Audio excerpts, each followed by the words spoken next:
अस्सलाम वालेकुम, welcome to my YouTube channel literature lounge NM. आज का जो हमारा टॉपिक है वो है बर्टोल्ट ब्रेख्ट, जो कि एक फेमस प्ले राइट थे। इनकी आज हमने बायोग्राफी डिस्कस करनी है। ये पैदा हुए थे फेब 10 1898 में ऑक्सबर्ग जर्मनी में, और इनकी डेथ हुई थी अगस्त 14 1956, जब इनकी एज 58 थी, ईस्ट बर्लिन जर्मनी में। इनका जो कंप्लीट या ओरिजिनल नेम है वो है यूजीन बेर्थोल्ड फ्रेडरिच ब्रेशट। यहाँ पर आर के बाद आई आएगा। ये एक जर्मन पोइट थे, प्ले राइट थे, थिएट्रिकल रिफॉर्मर थे, और जब तक यानी कि 1924 तक ये बवेरिया में ही रहे जहाँ पर ये पैदा हुए थे, और यहाँ पर इन्होंने मेडिसिन को स्टडी किया, और उसके बाद वहीं के एक आर्मी हॉस्पिटल में इन्होंने जॉब भी की थी। इन्होंने जो अपना पहला प्ले प्रोड्यूस किया था वो इनकी पहली सक्सेस भी माना जाता है, जिसका नाम बाल था, और ये बहुत ही ज़्यादा फेमस हो गया था। फर्स्ट प्ले यानी कि इनको अपने फर्स्ट प्ले से ही फेम मिल गई थी। फिर इसके बाद भी इन्होंने काफ़ी प्ले लिखे, like drums in the night, A manual of poetry etcetera.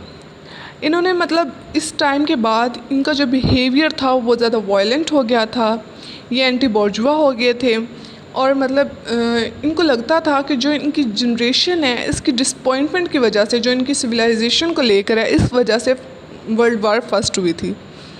और इनके जो फ्रेंड्स थे, यानी कि इनके अपने जो फ्रेंड्स थे, उनमें से भी कुछ जो फ्रेंड्स थे वो डिडेस्ट ग्रुप के मेंबर बन गए थे, जिनका मकसद था सिर्फ तबाही फैलाना।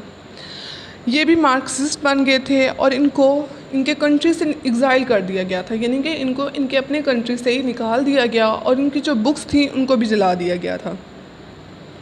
इसके बाद इन्होंने हॉलीवुड मूवीज़ में काम करना स्टार्ट कर दिया, और इनको बहुत ज़्यादा फेम भी मिली, और वहाँ जर्मनी में इनकी बुक्स जलाई जा रही थी। इनकी सिटीज़नशिप भी इनसे वापस ले ली गई थी।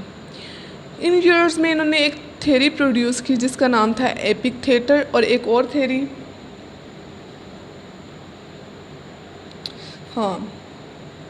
और एक और थ्योरी जिसका नाम था ऑस्टर फॉर्म ऑफ इरेगुलर वर्ड्स, वो प्रोड्यूस की।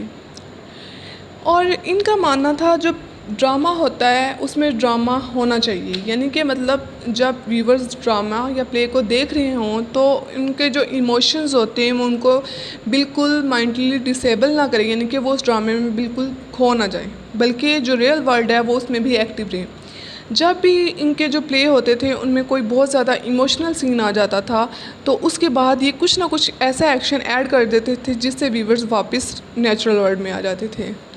लाइक अगर हम थ्री पेनी ओपेरा में देखें तो जब जो एंटागोनिस्ट और प्रोटैगनिस्ट दोनों ही था, उसकी जो बिलवल्ड होती है वो आती है, और जब वो इसके साथ बहुत ज़्यादा इमोशनल टॉक कर रही होती है तो दरमियान में वो मतलब बार बार पैसों की बात करता है, जिससे उसके जो इमोशंस होते हैं वो ख़त्म हो जाते हैं।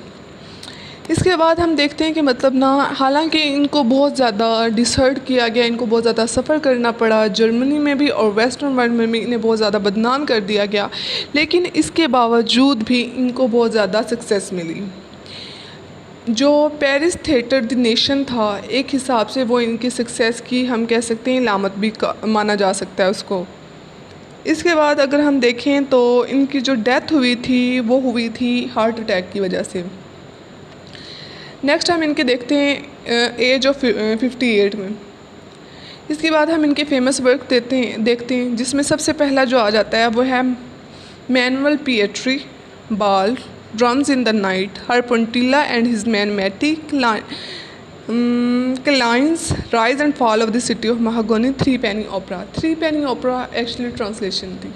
आई थिंक मैंने जितने भी एस्पेक्ट थे इसके कवर कर दिए हैं। होप सो आप लोगों को समझ आ गई होगी। Thank you for watching, kindly subscribe and like.